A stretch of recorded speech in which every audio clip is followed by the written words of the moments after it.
ಲೋಕುಲ ಹಿಡದ ಹೊಲದಲ್ಲಿ ಹಾಡುತ್ತ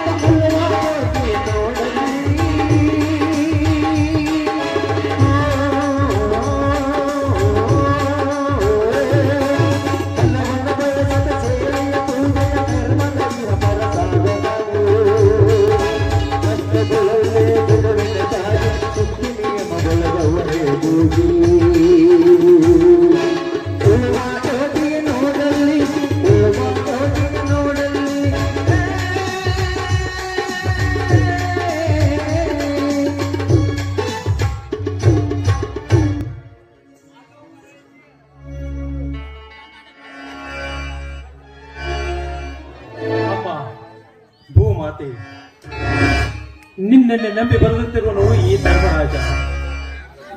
ಮಳೆ ಚೆನ್ನಾಗಿ ಬರದೆ ಬೆಳೆಯೆಲ್ಲ ನಾಶವಾಗಿ ಹೋಗ್ತಾ ಇದೆ ಈಗಿನ ಈ ಕಾಲದಲ್ಲಿ.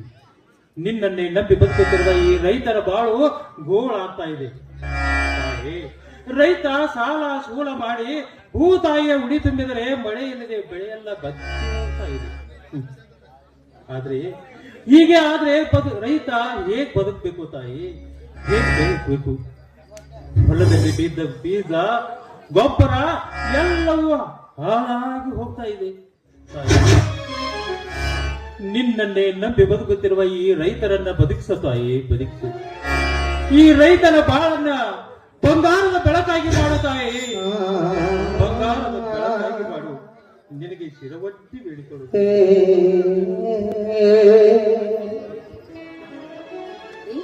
ಬನ್ನಿ ಊಟ ಮಾಡೋಣಂತೆ.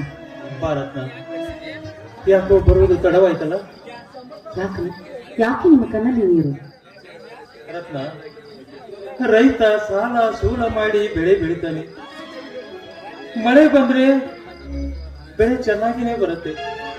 ಒಂದ್ ವೇಳೆ ಮಳೆ ಹೆಚ್ಚಾಗಿ ಹೋದ್ರೆ ಬೆಳೆ ನಾಶ ಆಗುತ್ತೆ.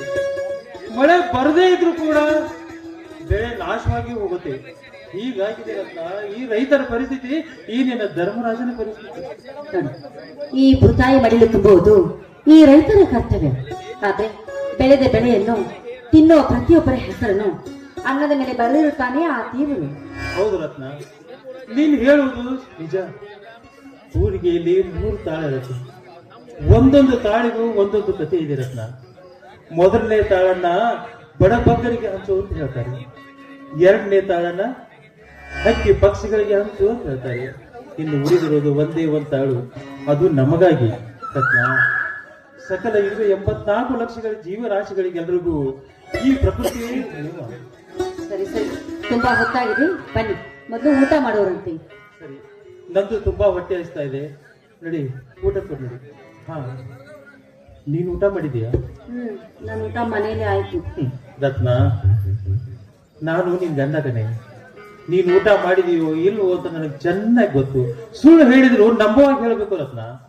ಅಲ್ಲ, ಮನೆಯಲ್ಲಿ ಒಂದು ಹಿಡಿ ಕಾಳು ಕೂಡ ಇಲ್ಲ. ಇರುವ ಸ್ವಲ್ಪ ಹಿಟ್ಟಿನಲ್ಲಿ 1-2 ರೊಟ್ಟಿ ಮಾಡಿ ತೆಗೆದುಕೊಂಡು ಬಂದಿದ್ದೀನಿ. ಎಂತ ಸದ್ಗುಣ ಸತಿ ನೀನು ರತ್ನ. ನಿನ್ನ ಲೆಕ್ಕ ಹಿಡಿದ ನಾನೇ ಪುಣ್ಯವಂತ. ಯಾಕೆ ಇಷ್ಟೊಂದು ಚಿಂತೆ ಮಾಡ್ತೀರಾ? ಪತಿ ಪರ ದೈವ ಅಂತ ಹೇಳ್ತಾರೆ. ಶ್ರೀರಾಮನಿಗೋಸ್ಕರ ಸೀತಾಮಾತಿ ವನವಾಸವನ್ನೇ ಅನುಭವಿಸಿದಳು. ಅದರಲ್ಲಿ ನಾನು ಉಪವಾಸ ಇರುವುದು ಯಾವ ಲೆಕ್ಕ ರೀ? ರತ್ನ, ನಿನ್ನನ್ನು ಉಪವಾಸ ಬಿಟ್ಟು ನಾನು ಊಟ ಮಾಡಕ್ಕಾಗತ್ತ? ಬಂದಿದ್ರಲ್ಲಿ ತಂದಿದ್ರಲ್ಲಿ ಹಂಚ್ಕೊಂಡು ತಿನ್ನೋಣ ರತ್ನ, ಹಂಚ್ಕೊಂಡು ತಿನ್ನೋಣ. ಆ ದೇವರು ನಮ್ಮ ಹಣೆ ಬರೋದಲ್ಲಿ ಏನ್ ಬಂದಿದ್ದಾನೋ ಹಾಗೆ ನೋಡಿ, ಪಾಲಿಗೆ ಬಂದದ್ದು ಪಂಚಾಮೃತ. ಗಂಜಿ ಇಲ್ಲದಿದ್ರು ಕೂಡ ಅಂಜಿಕೆ ಇಲ್ಲದೆ ಬಾಳಿ ತೋರಿಸುವುದೇ ನಿಜವಾದ ಮಾನವನ ಧರ್ಮ. ಬಾ, ಇದ್ದ ಬುತ್ತಿಯಲ್ಲಿ ಇಬ್ರು ಹಂಚಿಕೊಂಡು ಊಟ ಮಾಡೋಣ.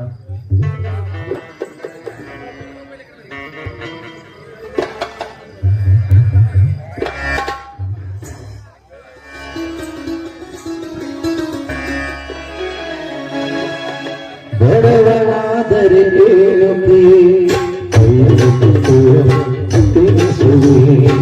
ಬಡವನಾದರೆ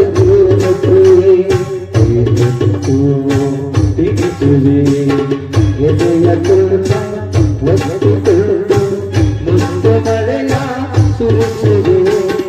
ಎದೆಯ ತುಳ್ಳ ಒತ್ತಿಕೊಳ್ಳು ಮುಂದೆ ಮಳೆಯ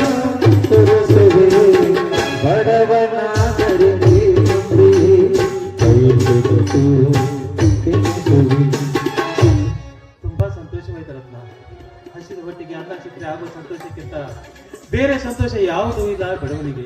ರತ್ನ, ನನ್ನ ಮನಸ್ಸಿನ ಭಾರ ಕೆಳಗಿಳಿಬೇಕಾದ್ರೆ ಏನ್ ಮಾಡ್ಬೇಕ್ರಿ? ಒಂದು ಸಂತೋಷದಿಂದ ಒಂದು ಸಂಗೀತನ ಹೊರಡ್ಬೋದಲ್ವಾ? ನನ್ನ ಮೈದ್ನ ಬ್ಯಾಡ ಮಗು ಬಾ ಅಂತ ಹೇಳಿದ ಎಲ್ಲದಾನು ಸಾಕ್ ಬಿಡ್ರಿ, ನೀವ್ ಹೇಳ್ದಂಗ ಆಗ್ಲಿ.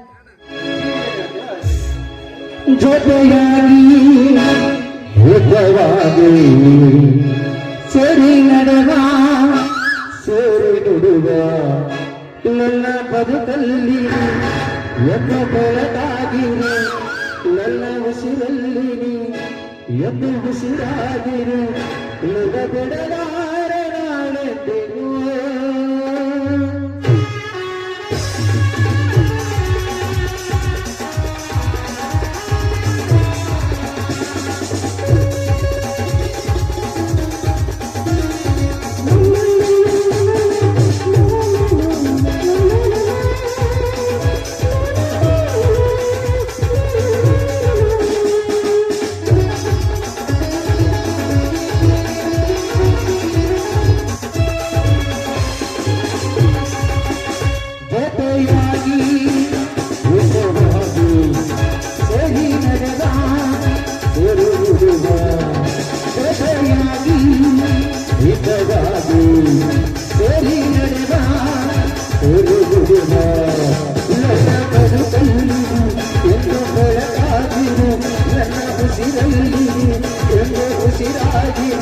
ಎಲ್ಲ ಬಿಡಲಾರೆ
ಬನ್ನಿ ಹೋಗೋಣ.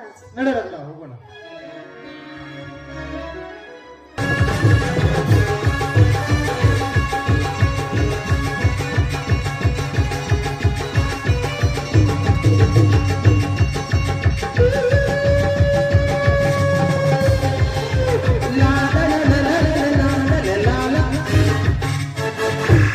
ವಿರಾಜ್, ಲೇ ವಿರಾಜ್,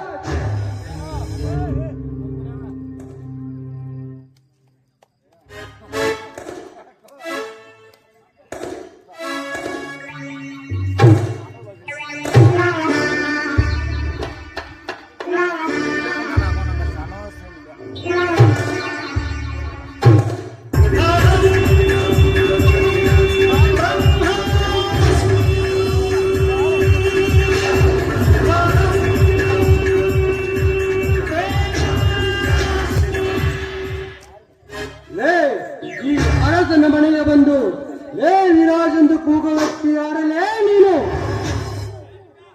ನಿನಗಷ್ಟೇ ಅಲ್ಲಲೇ, ನಿಮ್ಮಪ್ಪನಿಗೂ ಹೀಗೆ ಮಾತಾಡ್ತೇನೆ. ಲೇ ಹುಚ್ಚ ಹುಚ್ಚ, ನಾನಲ್ಲೇ ಬೊಚ್ಚ.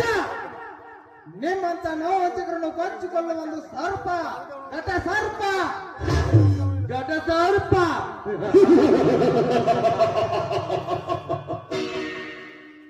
ಲೇ ಘಟ ಸರ್ಪ ಎಂದು ಹೇಗೆ ಚೀರಾಡುತ್ತೀರಿಯ? ಘಟ ರಕ್ತ ಕುಡಿದು ಬಂದ ಅದೆಷ್ಟು ಸರ್ಪಗಳು ಹರಿಶ್ಚಂದ್ರ ಘಾಟದಲ್ಲಿ ಗೋರಿ ಕಟ್ಟಿದ್ದಾನೆ ಈ ವಿಶ್ವರೂಪದ ವಿರಾಟ್ ಗಂಡನೇ ಗರುಡ ಈ ವಿರಾಟ್ ಗಂಡನೇ ಗರುಡ ನಿಮ್ಮಂತ ಗುಂಡ ಗರುಡಗಳನ್ನು ರುಂಡ ಮುಂಡ ಬೇರ್ಪಡಿಸಿ ನಾನಾಗುವೆ ಹಠ ಸಾಧಿಸಿದ ಘಟ ಸರ್ಪ. ಹಠ ಸಾಧಿಸಿದ ಘಟ ಸರ್ಪ. ಲೇ ಘಟ ಸರ್ಪವನ್ನು ಏಕೆ ಗಂಟಲು ಹರಿದುಕೊಳ್ಳುತ್ತಿರುವೆಯಾ? ಈ ಎಂಟನೇ ಬಂಟನ ಒಳಗೆ ನಿನಗೆ ಬಂದಿರುವ ಸಂಕಟವೇನೆಂದಾದರೂ ಹೇಳು. ಸಂಕಟ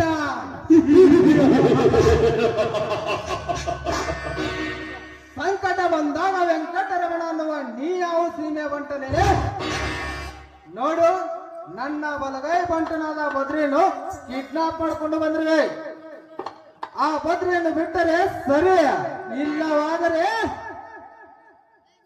ಬಾತ್ರಿ ಇಲ್ಲವಾದರೆ ಏನು ಮಾಡುತ್ತೀಯ? ಏನ್ ಮಾಡ್ತೀಯ?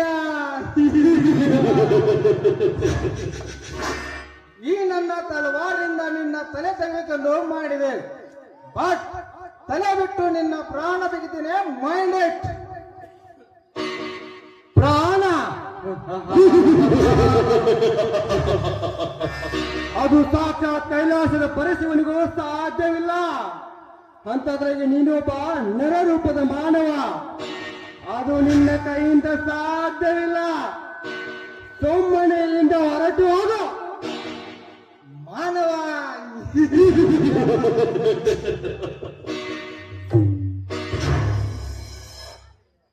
ಲೇ ವಿರಾಜ್, ನಿಮ್ಮಂತ ಮೃಗಗಳ ಪಾಲಿಗೆ ಈ ವಿಶ್ವಕಂಠನೇ ದೇವಮಾನವ.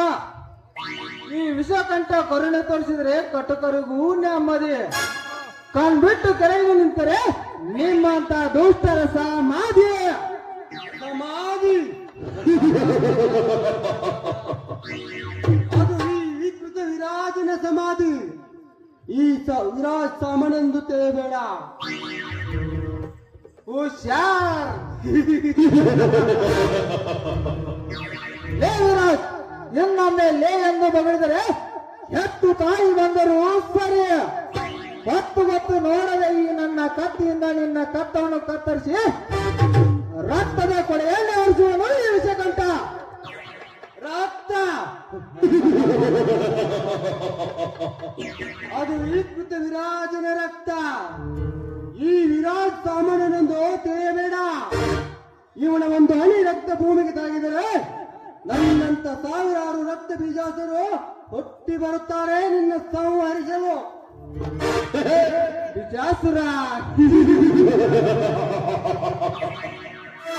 ಲೇ ವಿರಾಜ್, ಅಂದು ಕೈಲಾಸದಲ್ಲಿ ರಕ್ತ ಬೀಜಾಸುರ ವಂಶ ಸಂಹಾರ ಮಾಡಲು ಕಾಳಿ ಅವತಾರ ತಾಯಿ ತನ್ನ ಕತ್ತಿಯಿಂದಲೇ ಕತ್ತನ್ನು ಕತ್ತರಿಸಿ ರಕ್ತದ ಬೀಜಾಸುರ ವಂಶ ನುಂಗಿ ನೀರು ಕುಡಿದಂತೆ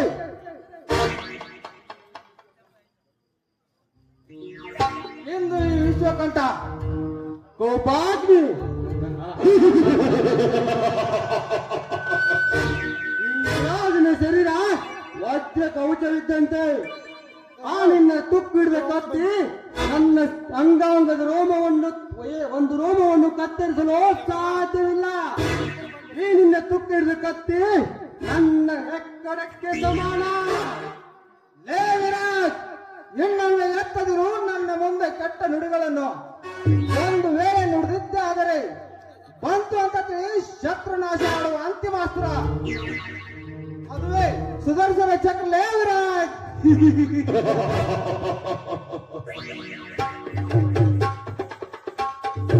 ಭೂಮಿನ ಕೆಣಕಿದ್ರೆ ಭೂಕಂಪ, ಪ್ರಕೃತಿನ ಕೆಣಕಿದ್ರೆ ಪ್ರವಾಹ, ಈ ವಿಷಕಂಠನ ಕೆಣಕಿದ್ರೆ ನೀ ಸೇರ್ತೀಯ ಸ್ಮಶಾನ. ನಿನ್ನಲ್ಲಿ ತಾಕತ್ತಿದ್ದರೆ ನನ್ನ ಬದ್ರಿಯನ್ನು ಕರ್ಕೊಂಡು ಹೋಗ್ತೀನಿ. ತಡೆಯೋ ನೋಡೋಣ.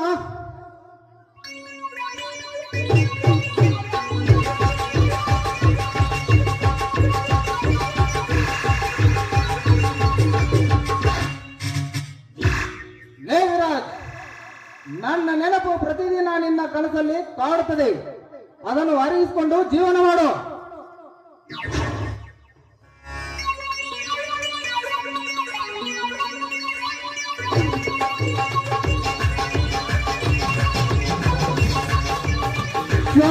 ವಿಶ್ವ ನನ್ನ ಮನೆಗೆ ಬಂದು ನನಗೆ ಎದುರಾಗಿ ಮಾತನಾಡಿ ನಿನ್ನ ಕಡೆಯನ್ನು ಕರೆದುಕೊಂಡು ಹೋದೆಲ್ಲ ಮಗನ. ಈ ಹಠ ಸಾಧಿಸ ಕಡೆ ಸರ್ಪಿಟೆಗೆ ಈ ಸೇಡನ್ನು ಹುಲಿಯ ಪಂಜರದಲ್ಲಿ ಅಡಗಿಸಿಕೊ ಸೇಡನ್ನು ತೀರಿಸಿಕೊಳ್ಳದಿದ್ದರೆ ನನ್ನ ಹೆಸರು ವೀರಾದಿ ವೀರ ವಿರಾಜನೇ ಅಲ್ಲ. ಹೋಗು ಮಗನೇ ಹೋಗು.